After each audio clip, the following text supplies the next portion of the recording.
Mummy please, मेरे पास समय नहीं है किसी को लेने जाने का। आप ड्राइवर को भेज दीजिएगा, मुझे तो आज रात भी बहुत देर हो जाएगी। वीरेंद्र सिंह ने माँ के कहने पर मुंह बना लिया था। वह चाह रही थी कि मेरी सहेली की बेटी को एयरपोर्ट से लेकर आए, मगर उसका कोई इरादा नहीं था। बेटा, तुम्हें क्या लगता है कि मैं अपनी सहेली की बेटी को लेने के लिए किसी भी ड्राइवर को भेज दूंगी? बेटा, बच्ची अकेली कैसी आएगी, वह भी इतनी लंबी फ्लाइट लेकर। वह पूरे 10 साल के बाद आ रही थी।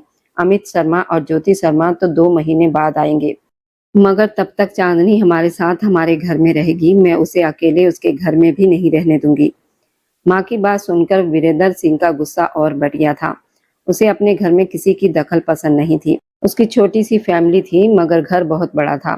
उसे अकेले रहने की आदत हो गई थी और अब वो अपनी प्राइवेसी किसी की वजह से खराब नहीं करना चाहता था। मम्मी, क्या मतलब है आपका? वह हमारे साथ रहेगी? मैं तो समझ रहा था कि वो बस आपसे मिलने आ रही है और फिर अपने घर चली जाएगी। जब इसी शहर में उसका अपना घर है तो वह अपने घर में क्यों नहीं रहेगी? वीरेंद्र सिंह का गुस्सा लगातार बढ़ता जा रहा था और पारो देवी भी हैरान थी। आखिर उसे हो क्या गया है? इंसान होकर किसी इंसान का आना भी उसे सहन नहीं हो रहा था। वीरेंद्र बेटा, मेरी बात ध्यान से सुन लो। वो मेरी सहेली की बेटी है, मैं उसे ऐसे अकेले नहीं छोड़ूंगी। और मुझसे ज्यादा बहस मत करो। 2 घंटे के बाद उसकी फ्लाइट है। जहाँ जाना है जाओ, लेकिन फ्लाइट के समय एयरपोर्ट पहुंच जाना। पारो देवी ने ये कहा और सोफे पर बैठ गई। उनके चेहरे पर गुस्सा साफ दिखाई दे रहा था, जिसे वीरेंद्र समझ गया था। वह जानता था कि उसकी माँ उसे भी ज्यादा जिद्दी है और इस मामले में बिल्कुल भी नहीं मानेगी। इसलिए वो पैर पटकता हुआ निकल गया। 3 बज रहे थे। 5 बजे चांदनी की फ्लाइट थी और वीरेंद्र सिंह को अभी पुलिस स्टेशन भी जाना था। वह इन दिनों एक बहुत ही अहम केस संभाल रहा था, जिसका कोई सुराग नहीं मिल रहा था। इसी वजह से वह पहले ही चिड़चिड़ा था और वैसे भी उसे लोगों के साथ समय बिताने का शौक नहीं था। वह बस घर से पुलिस स्टेशन और पुलिस स्टेशन से घर ही जाता था। वह 20 मिनट में पुलिस स्टेशन पहुंच गया, मगर वहां एक और परेशानी उसका इंतजार कर रही थी। सर, जिस लड़के ने बयान देने को कहा था वह अब मुकर रहा है, कह रहा है कि उसे कुछ नहीं पता। विनय ने जैसे ही कहा तो वीरेंद्र सिंह ने सिर पकड़ लिया। उसका सिर दर्द से फटने लगा। एक ही सुराग मिला था जो अब फिर से हाथ से निकल रहा था। विनय, मैंने तुम्हें कितनी बार कहा है, जिसे भी लाओ उससे पहले पक्का कर लो कि वह अपनी बात पर कायम रहेगा या नहीं। वीरेंद्र ने गुस्से में कहा तो विनय चुप हो गया। वह उसका जूनियर ही नहीं बल्कि उसका सबसे करीबी दोस्त भी था। ठीक है, उसे मेरे सामने लेकर आओ, मैं उससे सच बुलवा कर रहूंगा। ऐसे कोई गवाह नहीं मिलता और अगर मिल जाए तो मुकर नहीं सकता। अगर उसने मना किया तो उसे कह देना कि मुझसे बचकर रहे। वीरेंद्र के सख्त अंदाज को देखकर विनय तुरंत वहां से चला गया। 15 मिनट के बाद वह लड़के को लेकर आया। लड़का बहुत डरा हुआ था, गरीब सा था। उम्र करीब 20 साल और हालत बहुत खराब थी। वो बिना पूछे ही कहने लगा कि उसने कुछ नहीं देखा, वह कुछ नहीं जानता, उसे जाने दिया जाए। वीरेंद्र ने उसकी बात सुनी, उसे बिठाया और सामने खड़े होकर समझाया, अगर सच बताना है तो आज ही बता दे, वरना बाद में मुश्किल होगी। लड़का रो पड़ा और बोला कि दूसरी तरफ के लोग उसे धमका रहे हैं कि उसकी बहन को उठा लेंगे। वीरेंद्र समझ गया कि वह डर गया है। उसने उसे भरोसा दिलवाया, अगर वह बयान देगा तो उसे और उसके परिवार को सुरक्षित जगह पर रखा जाएगा। आखिरकार लड़के ने वहीं बैठकर पूरा सच बता दिया। हत्या किसने करवाई, वीरेंद्र को सुराग मिल गया था। 2 घंटे के बाद उसे याद आया कि 5 बज चुके हैं। वह तुरंत गाड़ी लेकर एयरपोर्ट पहुंचा, मगर वहां चांदनी कहीं नहीं दिखी। तभी एक आधुनिक अंदाज वाली लड़की ने आकर उसके कंधे पर हाथ रखा और मुस्कुराकर पूछा, क्या आप वीरेंद्र हैं? पारो देवी के बेटे? वीरेंद्र को उसका अंदाज बिल्कुल पसंद नहीं आया। उसने कहा, दूर रहकर बात करो और चलो, माँ इंतजार कर रही होगी। वह आगे बढ़ गया, मगर जब पीछे देखा तो वहीं खड़ी थी। वह वापस आया और पूछा, क्या बात है? तो उसने मुस्कुराते हुए कहा कि बैग भारी है, मदद कर दीजिए। वीरेंद्र ने झुंझलाकर बैग उठाया और गाड़ी तक ले गया। रास्ते भर दोनों चुप रहे। घर पहुंचते ही चांदनी ने आंटी को गले लगाया, बातें करने लगी। पारो देवी ने पूछा कि आने में कोई परेशानी तो नहीं हुई? तो वीरेंद्र गुस्से में बोलकर अपने कमरे में चला गया। उसके जाने के बाद चांदनी ने मजाक में कहा, आपका बेटा इतना अकड़ू क्यों है? तब पारो देवी ने हंसकर कहा कि उसके दादा भी ऐसे ही थे। रात को चांदनी खिड़की के बाहर देख रही थी। जब वीरेंद्र देर रात घर लौटा, वह उत्सुकता में नीचे आ गई। जैसे ही वह छिप कर देख रही थी, वीरेंद्र ने उसे पकड़ लिया और डांटते हुए कहा, अपने कमरे में जाओ और घर में यूं इधर उधर मत घूमो। चांदनी ने मजाक में पूछा कि वह इतनी रात को क्या करता है, कहीं कोई गलत काम तो नहीं। इस पर वीरेंद्र गुस्से में बोला कि वो पुलिस इंस्पेक्टर है। ये सुनकर वो हैरान रह गई। अगले दिन वो बोर हो रही थी। पारो देवी से बोली कि वो यहाँ बोर हो रही है और अपने मामा के घर जाना चाहती है, मगर पारो देवी ने मना कर दिया और कहा कि वो यहीं रहेगी, वीरेंद्र उसे कहीं घुमाने ले जाएगा। उन्होंने वीरेंद्र को फोन किया। दोपहर में जब वो ऑफिस में फाइल देख रहा था तो मम्मी का फोन आया। बात सुनते ही उसका गुस्सा फिर से बढ़ गया और उसने कहा, मम्मी आपको पता भी है आप क्या कह रही हैं? आप ये कह रही हैं कि मैं अपना काम छोड़ूं और आपकी सहेली की बेटी को कहीं लेकर जाऊं। सच में आपको पता है मैं इस समय कितनी महत्वपूर्ण फाइल देख रहा हूं? उसे लग रहा था कि ये पूरा मामला बहुत अजीब है, इसलिए वह धैर्य से बात कर रहा था ताकि पारो देवी की बात को समझ सके। लेकिन पारो देवी भी अपनी जिद पर अड़ी थी, इसलिए उन्होंने साफ कह दिया कि 15 मिनट के अंदर घर पहुंचो, वरना मुझसे बुरा कोई नहीं होगा। वह दोबारा मुंह बनाकर उसी समय ऑफिस से घर के लिए निकल गया। थोड़ी ही देर में वह घर पहुंच गया। गाड़ी उसने बाहर ही रोक दी और अकेले ही अंदर चला आया। कुछ ही दूरी पर एक काली गाड़ी में बैठे नकाब पहने आदमी ने उसी समय अपना मोबाइल उठाया और किसी नंबर पर कॉल किया। सर, वह घर आ चुका है। लगता है अब वह इस नई लड़की को बाहर ले जाएगा जिसे उस दिन एयरपोर्ट पर देखा था। बस मुझे इंतजार है एक बार वह लड़की बाहर निकले और मैं उसे पकड़ लूं, वह आदमी धीरे आवाज में कह रहा था। तभी दूसरी तरफ से कड़क आवाज आई। वह आवाज सुनकर उसके कान खड़े हो गए। मैं इंतजार नहीं कर सकता कब वो लड़की बाहर निकलेगी और कब तुम उसे पकड़ोगे। मुझे कुछ नहीं पता, बस 2 दिन के अंदर वह लड़की मेरे फार्म हाउस में होनी चाहिए। वह इंस्पेक्टर की कमजोरी है, इसलिए वह उसे अपने साथ रख रहा है। आवाज भारी थी और ये सुनकर नकाब पहने आदमी समझ ही नहीं रहा था कि वह अपने बॉस की बात कैसे पूरी करे। थोड़ी देर बात करने के बाद उनकी कॉल खत्म हो गई, क्योंकि तभी चांदनी और वीरेंद्र सिंह घर से बाहर निकल गए थे। चांदनी उसके साथ आगे वाली सीट पर बैठने लगी। उसी समय वीरेंद्र सिंह ने उसे रोक दिया। पीछे बैठो, आगे बैठने की इजाजत सिर्फ मेरी मम्मी को है, वीरेंद्र सिंह ने गुस्से में कहा। तो वो मुंह फुलाकर खड़ी हो गई और बोली, मुझे नहीं लगता कि मैं आपके साथ आऊं। मैं आंटी से कहती हूँ कि मुझे एक गाड़ी दे दें, मुझे ड्राइविंग करनी आती है, मैं अकेले चली जाऊंगी। ये कहकर वो वापस अंदर चली गई और वीरेंद्र सिंह, जो पहले से ही गुस्से में था, वह गाड़ी में बैठा और तुरंत वहां से निकल गया और जाकर ऑफिस पहुंचकर ही रुका। ऑफिस पहुंचते ही उसकी मम्मी की कॉल आने लगी थी, जिसे उसने उठाया ही नहीं बल्कि काट दिया। और उसी समय उसने एक मैसेज भी भेजा कि आपकी लाडली सहेली की बेटी मेरे साथ नहीं जाना चाहती थी, इसलिए मैं ऑफिस आ गया हूँ और अब मैं काम में व्यस्त हूँ, कृपया मुझे परेशान मत कीजिए। ये कहकर उसने मोबाइल बंद कर दिया। चांदनी अपने कमरे में पहुंच चुकी थी। उसका मन कर रहा था कि वापस अपने माता पिता के पास अमेरिका चली जाए, लेकिन उन्होंने खुद ही 2 महीने बाद अपना सारा काम और बिजनेस समेटकर भारत आना था और यहीं बस जाना था। एक तरफ पारो देवी उसे अकेले बाहर जाने नहीं दे रही थी और दूसरी तरफ वीरेंद्र सिंह भी चला गया था।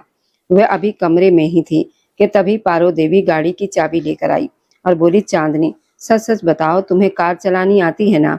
मैं गाड़ी की चाबी लेकर आई हूँ, अब जाओ और जाकर शॉपिंग कर लो। तुम कह रही थी कि तुम्हारे पास यहाँ पहनने के लिए कपड़े नहीं हैं। पारो देवी की बात सुनते ही चांदनी के चेहरे पर खुशी आ गई। सच में आंटी जी, क्या मैं जा सकती हूँ? और जैसे ही पारो देवी ने हाँ कहा, वह 10 मिनट के अंदर अंदर गाड़ी लेकर निकल गई और सड़क पर गाड़ी दौड़ाने लगी। उसे बिल्कुल भी पता नहीं था कि एक काली गाड़ी उसका पीछा कर रही है, जिसमें वही नकाब पहने आदमी बैठा था। खुश हो रहा था कि उसका शिकार इतनी जल्दी बाहर निकल आया। थोड़ी दूर जाकर उस काली गाड़ी ने चांदनी की गाड़ी को ओवरटेक किया तो वह हैरान रह गई और बोली, ये कौन पागल है? तभी वह आदमी गाड़ी से उतरा और गाड़ी की खिड़की से चांदनी पर बंदूक तान दी। खिड़की खुली हुई थी। चांदनी बंदूक देखकर घबरा गई। अगले ही पल उसने रुमाल से उसे बेहोश कर दिया और अपनी गाड़ी में डाल लिया। वहां से निकल गया। समय बीतता गया। दोपहर से रात के 8 बज गए। पारो देवी लगातार फोन करती रही। दूसरी तरफ वीरेंद्र सिंह का फोन भी बंद आ रहा था। रात के 9 बज गए। वीरेंद्र सिंह घर पहुंचा तो पारो देवी रो रो कर परेशान थी। उन्होंने रोते हुए बताया कि चांदनी शॉपिंग के लिए गई थी और अभी तक वापस नहीं आई और उसका मोबाइल भी बंद है। ये सुनते ही वीरेंद्र सिंह को झटका लगा और वह गुस्से से भर गया। मम्मी, मैंने आपसे कहा था ना कि उसे अकेले मत जाने दीजिए। मेरे बहुत दुश्मन है, फिर आपने मेरी बात क्यों नहीं मानी? ये कहते हुए वो बाहर निकला और गाड़ी में बैठकर सड़कों पर उसे ढूंढने लगा, लेकिन उसके पास कोई सुराग नहीं था। चांदनी का मासूम चेहरा उसकी आंखों के सामने घूमने लगा, जो उसने एयरपोर्ट पर इतने सालों के बाद पहली बार देखा था। पहली नजर में ही उसे पसंद कर बैठा था, लेकिन वह ये बात कह नहीं पाया था। और अब कुछ ही दिनों में वह उससे दूर हो गई थी। वीरेंद्र सिंह को लग रहा था कि उसका सिर दर्द से फट जाएगा। वह इधर उधर भटकते हुए आखिर अपने एक खास ठिकाने पर पहुंचा, जिसे सिर्फ कुछ ही लोग जानते थे। वहां उसने अपनी पूरी टीम को बुलवाया और सारी स्थिति समझाई। फिर सभी अपने अपने काम में लग गए। कोई मोबाइल ट्रेस करने लगा, कोई कैमरे चेक करने लगा। हर कोई किसी न किसी काम में व्यस्त था। लेकिन वीरेंद्र सिंह खिड़की के पास खड़ा सिगरेट पीते हुए बाहर अंधेरी रात को देख रहा था, और उसके दिल में बेचैनी थी, क्योंकि चांदनी ने कहा था वह अकेले जा सकती है। दूसरी तरफ चांदनी ने जब आंखें खोली तो खुद को एक टूटी हुई कुर्सी पर रस्सियों से बंधा पाया। कमरे की हालत बहुत खराब थी। पहले तेज रोशनी की वजह से उसे कुछ दिखाई नहीं दे रहा था, लेकिन धीरे धीरे उसे सब कुछ दिखाई देने लगा। कमरे में भागते हुए चूहों से उसे बहुत डर लग रहा था, जो इधर उधर कोनों में दौड़ रहे थे। उन्हें देखकर उस नाजुक लड़की की चीख निकल गई।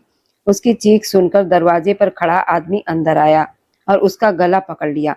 ज्यादा चिल्लाने की जरूरत नहीं है, यहाँ तुम्हारा कोई भी तुम्हें बचाने नहीं आएगा। तुम्हें पता भी है तुम कहाँ हो? तुम जमीन के नीचे छुपी जगह में हो। यहाँ से कोई तुम्हें ढूंढ नहीं पाएगा। वह मोटा आदमी गुस्से में चिल्ला रहा था। चांदनी रोते हुए बोली, प्लीज मुझे जाने दो। आंटी मेरा इंतजार कर रही होंगी। मुझे चूहों से बहुत डर लगता है। मुझे यहाँ से बाहर ले चलो। लेकिन वह आदमी उसकी बात सुने बिना बाहर चला गया। चांदनी ने कमरे को देखा तो डर से कांपने लगी। उसने अपने पैर कुर्सी के ऊपर कर लिए, क्योंकि नीचे चूहे दौड़ रहे थे। कमरे की हालत बहुत खराब थी और उसे बहुत भूख भी लग रही थी, लेकिन वहां से निकलना उसके लिए आसान नहीं था। पूरी रात वहीं रोती रही। दूसरी तरफ वीरेंद्र सिंह अपनी टीम के साथ पूरी रात जागता रहा, लेकिन कोई खास सुराग नहीं मिला। उसे गुस्सा आ गया और वह बोला, तुम लोगों को शर्म आनी चाहिए। एक लड़की को नहीं ढूंढ सकते? तुम लोग वीरेंद्र सिंह की टीम का हिस्सा हो। आगे क्या करोगे? सभी लोग सिर झुकाकर खड़े थे। तभी विनय वहां आया, जिसके पास कैमरों की जांच की जिम्मेदारी थी। उसने एक वीडियो दिखाया तो वीरेंद्र सिंह के चेहरे पर हल्की सी उम्मीद आई। उसने तुरंत कहा, हम इसी रास्ते पर चलते हैं। हम अभी वहीं जाएंगे। वीडियो आधा ही था, क्योंकि कैमरे में पूरी रिकॉर्डिंग नहीं थी। 1 घंटे तक खोजने के बाद भी उन्हें आगे का रास्ता नहीं मिला। वह मंजिल के करीब थे, लेकिन उन्हें पता नहीं था दूसरी तरफ एक उम्रदराज सख्त औरत चांदनी को थप्पड़ मार रही थी और उसे खाना खाने के लिए कह रही थी। लेकिन खाना इतना खराब था कि चांदनी को देखकर ही उल्टी आने लगी। वो कह रही थी, मुझे नहीं खाना, जबकि वो भूख से परेशान थी। उसके मना करने पर वह औरत उसे मारती रही। इसी बीच वीरेंद्र सिंह गाड़ी से उतरा और इधर उधर देखने लगा। उसका दिमाग काम नहीं कर रहा था। तभी उसे अपने दुश्मन का ठिकाना याद आया। उसने इशारा किया और सभी गाड़ियां उसी तरफ चल पड़ी। 15 मिनट के बाद वह उस टूटी फूटी इमारत पर हमला कर चुका था। गोलियों की आवाज सुनकर चांदनी का दिल तेजी से धड़कने लगा और वह जोर जोर से वीरेंद्र सिंह को पुकारने लगी। उसे नहीं पता था बाहर कौन है, लेकिन उसका दिल कह रहा था कि वही होगा। जब पारो देवी ने पहले उसकी तस्वीर देखकर उसके माता पिता अमित शर्मा और ज्योति शर्मा से कहा था कि अब वीरेंद्र सिंह बड़ा हो गया है और उसका रिश्ता चांदनी से करना चाहिए, तो समझ गई थी कि बात शादी तक जा सकती है। और उसके माता पिता भी यही चाहते थे। वे भारत आकर यहीं बसने का सोच रहे थे। उधर वीरेंद्र सिंह ने 2-3 लोगों को काबू किया और फिर उस कमरे की तरफ बढ़ा जहां से आवाज आ रही थी। उसने जोर से दरवाजा तोड़ा तो टूट कर गिर गया। सामने चांदनी कुर्सी पर रस्सियों से बंधी बैठी थी। रो रो कर उसकी आंखें सूज चुकी थी, बाल बिखरे थे और गाल पर उंगलियों के निशान थे। जैसे ही वीरेंद्र सिंह ने उसके गाल पर निशान देखे तो उसका दिल तड़प उठा। जो आदमी पूरे शहर के लिए मजबूत था, वह इस समय एक लड़की के सामने खुद को कमजोर महसूस कर रहा था। उसने तुरंत उसकी रस्सियां खोली तो चांदनी उसके सीने से लगकर जोर जोर से रोने लगी। वीरेंद्र सिंह, मेरी जान बचा लो, ये चूहे मुझे काट डालेंगे, प्लीज मुझे यहाँ से ले चलो। उसकी सिसकियां वीरेंद्र सिंह के दिल पर चोट कर रही थी। उसने उसके सिर पर हाथ रखा और उसे अपने पास संभाल लिया। उसका दिल उसे कोस रहा था कि उसकी दुश्मनी का बोझ इस मासूम पर क्यों आया। वह जो पहले उसे अकड़ू समझता था, अब उसकी बाहों में डरी हुई चिड़िया की तरह कांप रही थी। उसने धीरे से कहा, चांदनी मैं आ गया हूँ, अब कोई तुम्हें छू भी नहीं सकता। उसकी आवाज में इस बार नरमी थी। वह उसे उठाने लगा, लेकिन चांदनी के पैर जवाब दे चुके थे, इसलिए उसने बिना समय गंवाए उसे अपनी गोद में उठा लिया और बाहर आ गया। बाहर टीम के लोग खड़े थे, लेकिन उसकी नजर सिर्फ चांदनी पर थी। उसने उसे गाड़ी की पिछली सीट पर बहुत संभाल कर लिटाया और खुद उसके पास बैठ गया। पूरे रास्ते चांदनी ने उसका हाथ नहीं छोड़ा और रोती रही। वीरेंद्र सिंह सोचता रहा कि क्या वह सच में उसकी रक्षा कर पाएगा। घर पहुंचते ही पारो देवी ने चांदनी को गले लगा लिया और वह उनके गले लगकर रोने लगी। वीरेंद्र सिंह एक तरफ खड़ा ये सब देख रहा था और उसे एहसास हुआ कि चांदनी अब इस घर का हिस्सा बन चुकी है। पारो देवी उसे दिलासा देती रही और फिर उसे ऊपर कमरे में ले गई। वीरेंद्र सिंह वहीं खड़ा रहा। उसकी आंखों में गुस्सा था। उसे बार बार वह निशान याद आ रहा था। उसने गुस्से में पास रखा गुलदान दीवार पर दे मारा। रात को जब सब सो गए तो वह चुपचाप चांदनी के कमरे के बाहर खड़ा हो गया।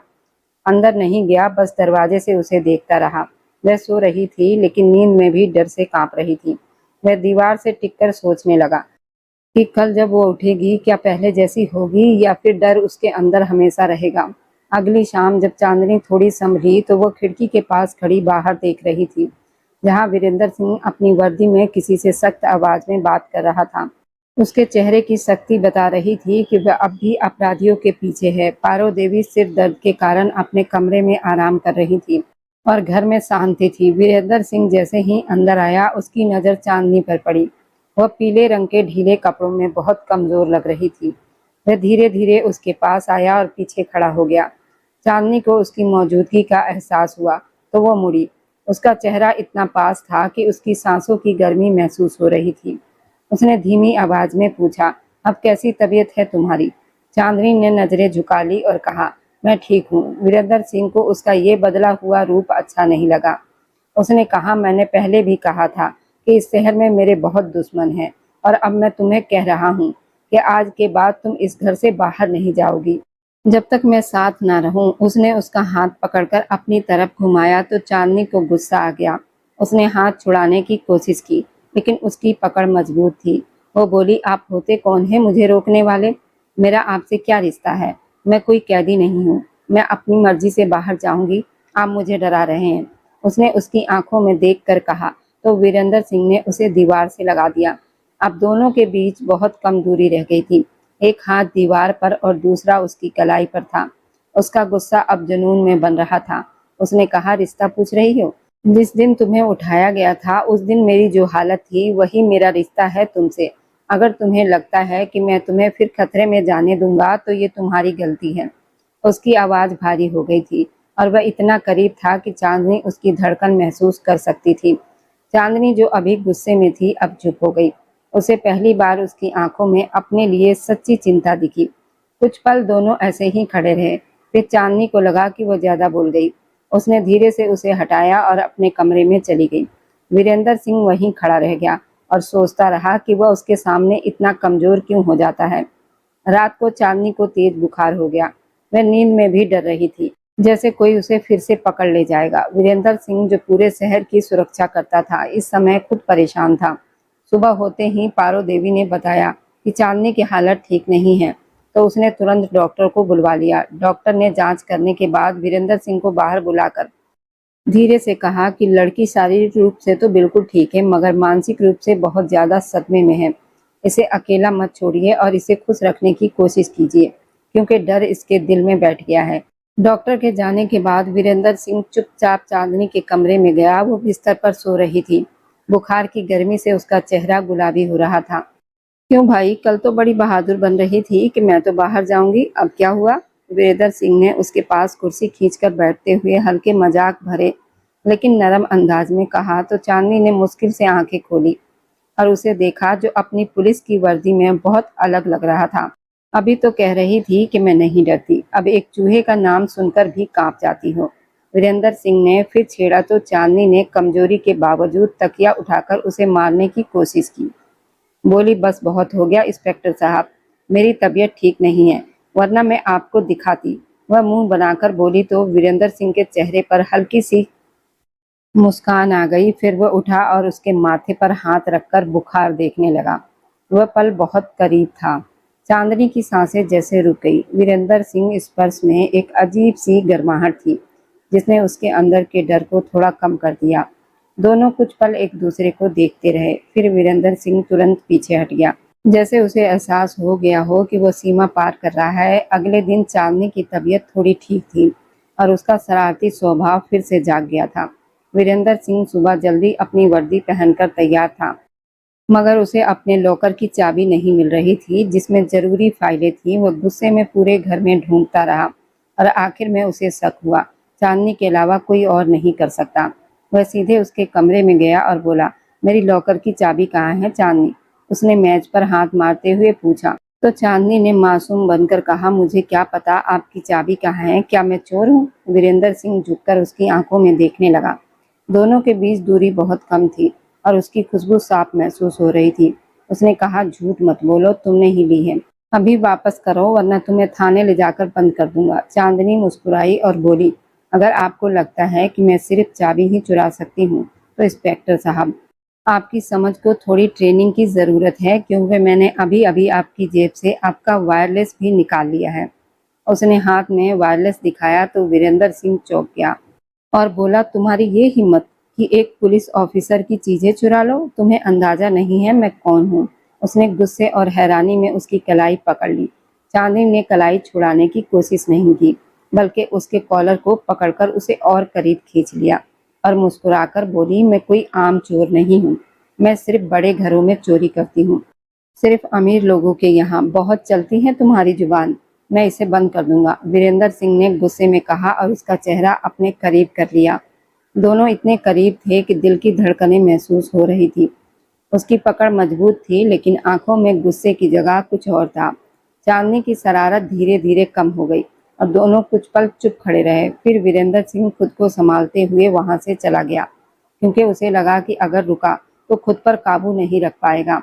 उस घटना को 4 दिन हो चुके थे, मगर घर का माहौल अभी भी अलग था। वीरेंद्र सिंह और चांदनी के बीच एक अजीब सी खामोश दूरी थी। दोनों एक दूसरे से बचते थे लेकिन एक दूसरे की मौजूदगी महसूस करते ही बेचैन हो जाते थे। 5वें दिन दोपहर में चांदनी रसोई से जूस लेकर लाउंज की तरफ आ रही थी कि अचानक वीरेंद्र सिंह सीढ़ियों से उतरते हुए उससे टकरा गया। वो फोन में व्यस्त था और चांदनी अपने ख्यालों में खोई थी। टक्कर इतनी तेज थी कि जूस का गिलास उसके हाथ से छूटकर वीरेंद्र सिंह की सफेद शर्ट पर गिर गया। ओ भगवान! चांदनी के मुंह से निकल गया। वीरेंद्र सिंह, जो पहले ही केस के कारण परेशान था, रुक गया। उसने अपनी गंदी शर्ट देखी और फिर चांदनी को देखा, जिसका चेहरा डर और शर्म से लाल हो गया था। तुम्हारा ध्यान कहाँ है? अभी भी उसी डर में जी रही हो? उसने गुस्से में कहा तो चांदनी हकलाते हुए बोली, सॉरी, मैंने जानबूझकर नहीं किया। वह तुरंत अपने दुपट्टे से उसकी शर्ट साफ करने लगी। उसकी उंगलियां उसके सीने को छू रही थी। वीरेंद्र सिंह का गुस्सा अचानक खत्म हो गया। उसे उसकी खुशबू और नजदीकी ने शांत कर दिया। उसने उसका हाथ पकड़कर उसे दूर किया। दोनों की नजरें मिली और जैसे समय रुक गया। वीरेंद्र सिंह ने कहा, मुझसे दूर रहो, तुम जब भी करीब आती हो तो कुछ न कुछ गड़बड़ कर देती हो। उसकी आवाज में गुस्से से ज्यादा थकान और बेचैनी थी। वह उसे वहीं छोड़कर अपने कमरे में चला गया। चांदनी वहीं खड़ी अपनी उंगलियों को महसूस करती रही जिन्हें अभी वीरेंद्र सिंह ने छुआ था। उसे लगा जैसे उसके पूरे शरीर में सिहरन दौड़ गई हो। पारो देवी ने दोनों को नहीं बताया कि उन्होंने अमेरिका में अपनी सहेली और उनके पति अमित शर्मा और ज्योति शर्मा को उनकी बेटी के बारे में सब बता दिया है और वे दोनों उसी रात की फ्लाइट से भारत वापस आ गए थे। ये चांदनी के लिए बहुत बड़ा सरप्राइज था। वह बहुत खुश थी, लेकिन उसके माता पिता उसकी हालत देखकर परेशान थे और जब रात को सभी खाने की मेज पर बैठे थे तभी उसकी नजरें एक दूसरे पर टिकी हुई थी। घर के माहौल में एक गंभीरता छाई हुई थी। वीरेंद्र सिंह चुपचाप खाना खा रहा था। तभी पारो देवी ने गला साफ किया और बोली, अमित शर्मा जी, मैं घुमा फिराकर बात करने वालों में से नहीं हूँ। मैं चाहती हूँ कि चांदनी और वीरेंद्र सिंह का रिश्ता तय कर दिया जाए। मैं नहीं चाहती कि मेरी सहेली की बेटी दोबारा किसी खतरे में पड़े या हमसे दूर हो जाए। पारो देवी की बात सुनते ही चांदनी के हाथ से निवाला गिर गया। उसने एक नज़र वीरेंद्र सिंह पर डाली, जो अब भी चुपचाप अपनी प्लेट में देख रहा था, जैसे उसे पहले से सब पता हो। चांदनी को लगा जैसे उसका दम घुट रहा हो। वो बिना कुछ कहे कुर्सी पीछे करके वहां से उठी और भागती हुई अपने कमरे में चली गई। आंटी की बात उसके कानों में गूंज रही थी कि क्या वह सच में उस सख्त और आंकड़ू पुलिस अफसर के साथ जिंदगी बिता सकती है, मगर उसका दिल कुछ और ही कह रहा था।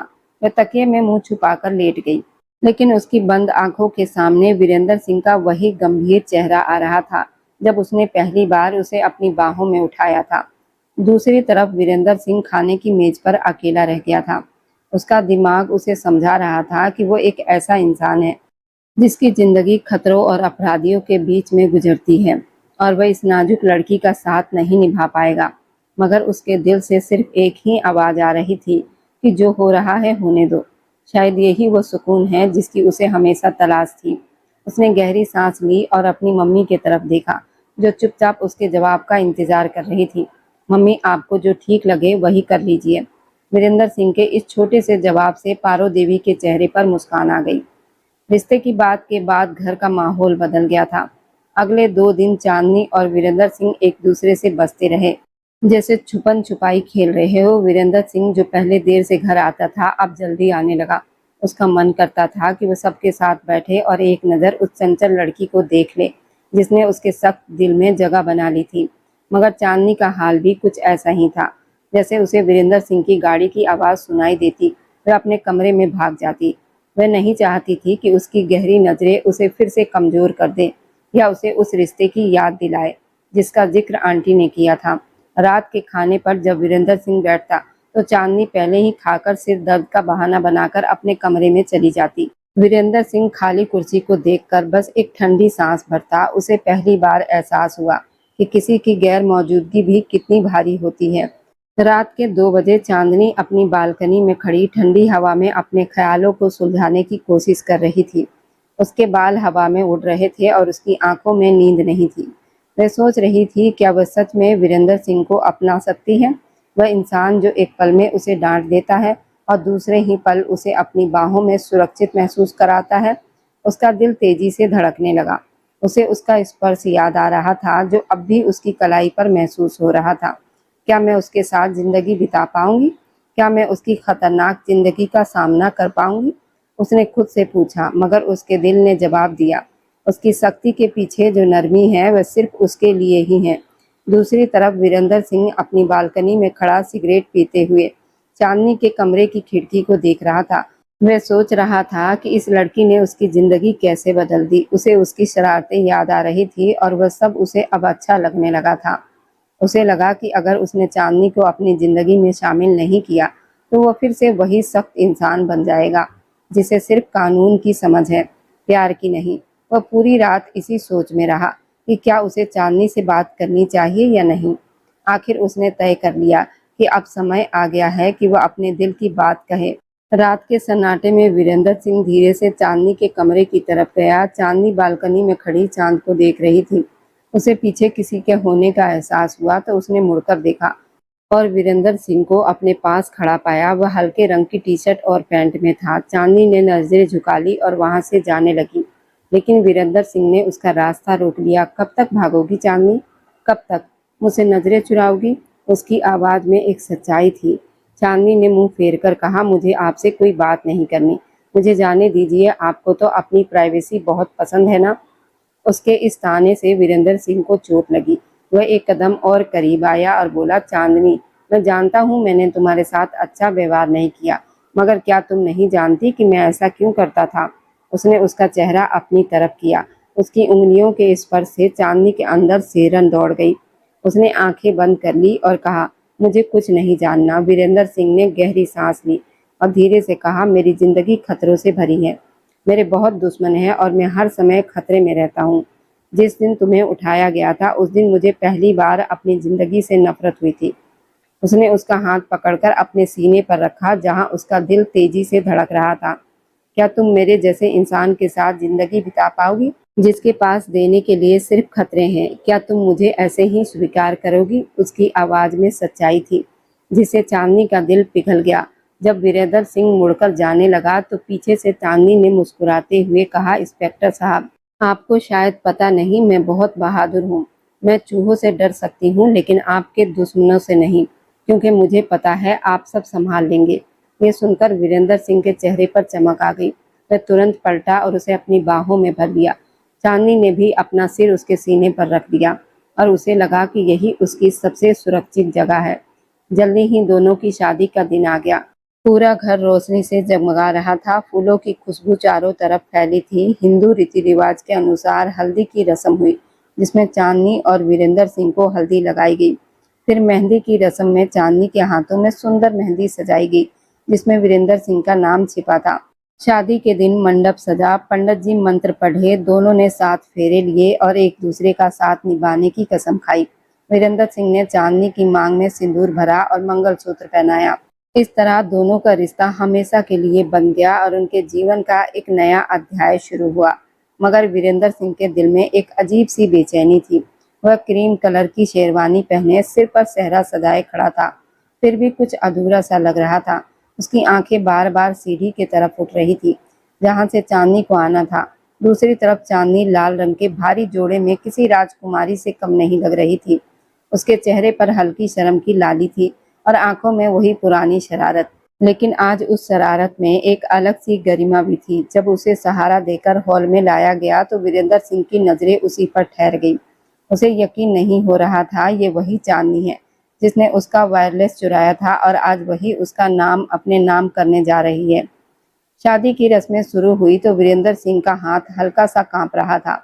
जैसे ही उसने पंडित जी के सामने वचन लिए और 7 फेरे पूरे किए, उसे लगा जैसे उसकी जिंदगी की सारी करवाहट मिठास में बदल गई हो। चांदनी ने भी धीमे स्वर में मंत्रों के साथ वचन निभाए। पूरे घर में बधाइयों की आवाज गूंज उठी। पारो देवी की आंखों में खुशी के आंसू थे। उन्होंने अपनी सहेली की बेटी को अपने शेर जैसे बेटे के हाथों में सौंप दिया था। शादी की सारी रस्में पूरी होने के बाद जब रात का सन्नाटा छा गया तो वीरेंद्र सिंह अपने कमरे की तरफ बढ़ा। कमरा गुलाब के फूलों से महक रहा था। चांदनी बिस्तर के बीचों बीच बैठी थी। उसका चेहरा घूंघट में छुपा हुआ था, लेकिन उसके कांपते हाथ उसकी घबराहट बता रहे थे। वीरेंद्र सिंह ने धीरे से दरवाजा बंद किया और कदम कदम उसके पास आया। वह बिस्तर के किनारे बैठ गया, इतना पास कि उनके कपड़े एक दूसरे को छू रहे थे। उसने बहुत हल्के से चांदनी का घूंघट उठाया। जैसे ही उसका चांद सा चेहरा सामने आया तो वीरेंद्र सिंह कुछ पल के लिए खो सा गया। उसने धीरे से उसकी ठोड़ी उठाई और कहा, उसने कभी नहीं सोचा था कि उसकी जिंदगी में इतनी खूबसूरत सच्चाई आएगी। चांदनी ने शर्म से आंखें बंद कर ली। वे और करीब आया। अब उनकी सांसें एक दूसरे से टकरा रही थी। चांदनी की धड़कन तेज हो गई। उसने हल्की शरारत से कहा कि अब तो वह उसकी कैद बन चुकी है, अब थोड़ा रौब कम कर दे। वीरेंद्र सिंह मुस्कुराया और उसकी कमर पकड़कर उसे और करीब खींच लिया। अब उनके बीच कोई दूरी नहीं थी।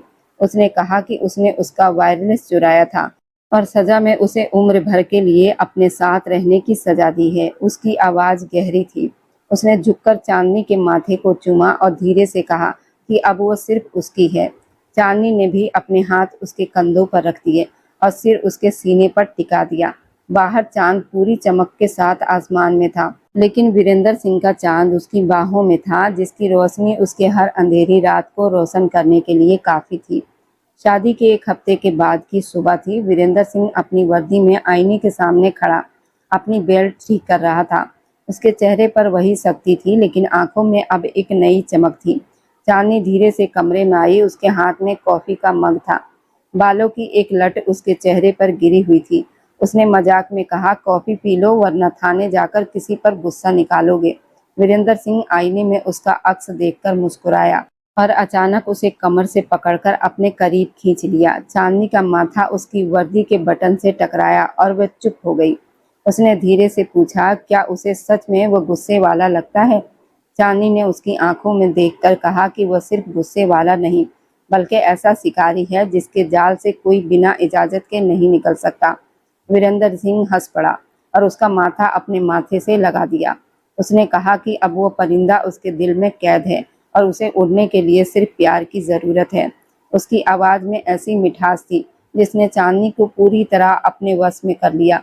उसने अपना सिर उसके सीने पर टिका दिया, जहां अब उसे सिर्फ सुकून मिल रहा था। थोड़ी देर के बाद जब वीरेंद्र सिंह जाने लगा तो उसे अपनी गाड़ी की चाबी नहीं मिली। उसने इधर उधर देखा, लेकिन चाबी कहीं नहीं थी। चांदनी सोफे पर बैठी आराम से नेल पॉलिश लगा रही थी, जैसे उसे कुछ पता ही नहीं हो। उसने पूछा तो चांदनी ने मासूमियत से कंधे उचकाए और कहा, उसे क्या पता। वीरेंद्र सिंह मुस्कुरा दिया, क्योंकि वह जानता था ये वही पुरानी शरारती चांदनी है। वह उसके पास गया और उसके हाथ से नेल पॉलिश लेकर रख दी। उसने कहा कि अगर वह चाहती है वह घर पर रुके तो वह सीधे कहे, चाबी छुपाने की जरूरत नहीं। चांदनी शर्मा गई और तकिए के नीचे से चाबी निकालकर उसे दे दी। उसने जाते जाते कहा कि दुनिया के लिए वो चाहे जैसा भी हो, लेकिन उसके लिए वो सिर्फ वही इंसान है जो उसकी एक मुस्कान पर सब कुछ लुटा सकता है। चांदनी मुस्कुराई और उसे विदा किया। उसे यकीन था कि उसने एक ऐसा जीवन साथी पाया है जो उसे हर मुश्किल से बचाएगा। बाहर सूरज पूरी चमक के साथ निकल चुका था और वीरेंद्र सिंह की गाड़ी पोर्च से बाहर जा रही थी। लेकिन इस बार वह अकेला नहीं था। उसके दिल में चांदनी की यादें थी जो उसे हर पल ये एहसास दिला रही थी कि सच्चा प्यार ही जिंदगी की सबसे बड़ी जीत है।